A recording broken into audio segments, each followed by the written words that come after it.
Welcome top news today. The mantra for David Letterman's return to Late Night Tonight, heralded by an interview with Barack Obama on Netflix, was crystal clear: see no Trump, hear no Trump, speak no Trump.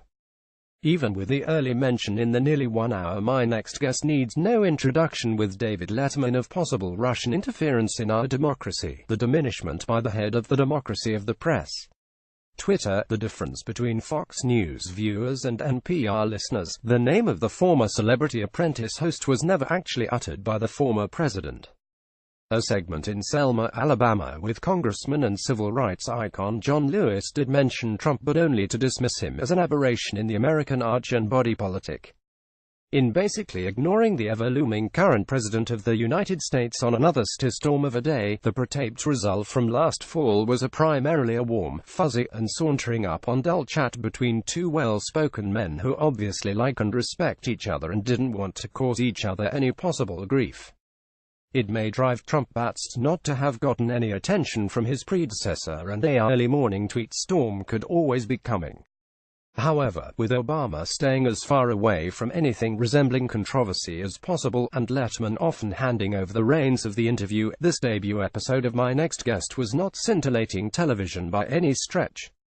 And that's unfortunate. The fact is, regardless of one's feelings about Donald Trump being in the White House and Obama being out of it, the imperious subject of the art of the deal has cranked up the political and cultural volume to previously unimaginable levels and news cycle speeds.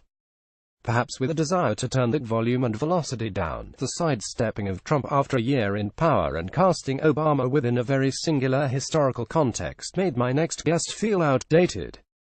To put it another way, securing the first extended sit-down with Obama since he left office last January may have looked good on paper as a way to open the 6-episode series, but in streaming service practice it was already old news before it had begun this morning. With future guests scheduled in George Clooney, Malala Yousafzai, Jay-Z, Tina Fey and Howard Stern, My Next Guest seems determined not to break any new ground. Which again is unfortunate, because Netflix could be a perfect platform and the eternally oddball Letterman a perfect pitchman to lay down a bridge to a new sense of what late night could be. Going for a bit of Oprah, a bit of the UK's now deceased Terry Wogan, and a bit of what was once the Charlie Rose long-format approach with My Next Guest. Letterman, who made it through his own sex scandal in 2009 after some public apologies, obviously wants to show those kids Colbert, Fallon and Kimmel how it could be done. A lofty goal. The immediate result is to still remind us why talk shows don't yet ring true on streaming. Despite the best efforts of the talented Sarah Silverman on Hulu and Chelsea Handler for 2 years on Netflix, the old-school moves of jumping on the news of the day still prove the most deft.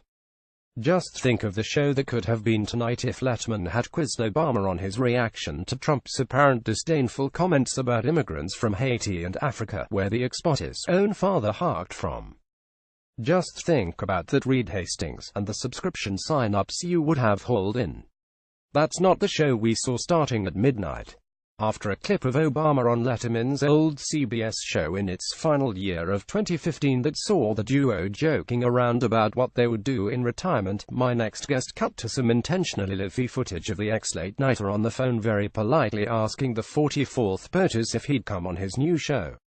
In typically Letterman fashion, the host acts like he got a no when clearly he got a yes, and, after a brief curmudgeonly monologue about getting fired and a Bill Clinton gag, the My Next Guest frontman is joined on stage at New York City College by Obama for the tete-a-tete. Being that we already knew Obama would be the first guest on the series from Radical Media and Worldwide Pants, the clip from 2015, the phone call and a scene of the ex-senator from Illinois. Backstage, there really was little suspense or drama by the time he walked out on stage to a standing ovation from what was clearly a crowd that wanted to make America sane again. Once seated together, the thickly bearded and admiring Letterman and Tylus Obama bantered about vacations, their kids' book deals, legacy, next steps, voting rights, the spirit of the civil rights movement of the 1960s, and the work the 44th POTUS wants to do with his post-presidency foundation. Then they wrapped it up and it was over, disappearing into the digital fog. And that's unfortunate too. You're right, Dave, your next guest needs no introduction, but I hope the Oscar-winning Mr. Clooney comes with a bit more bite and lingering power.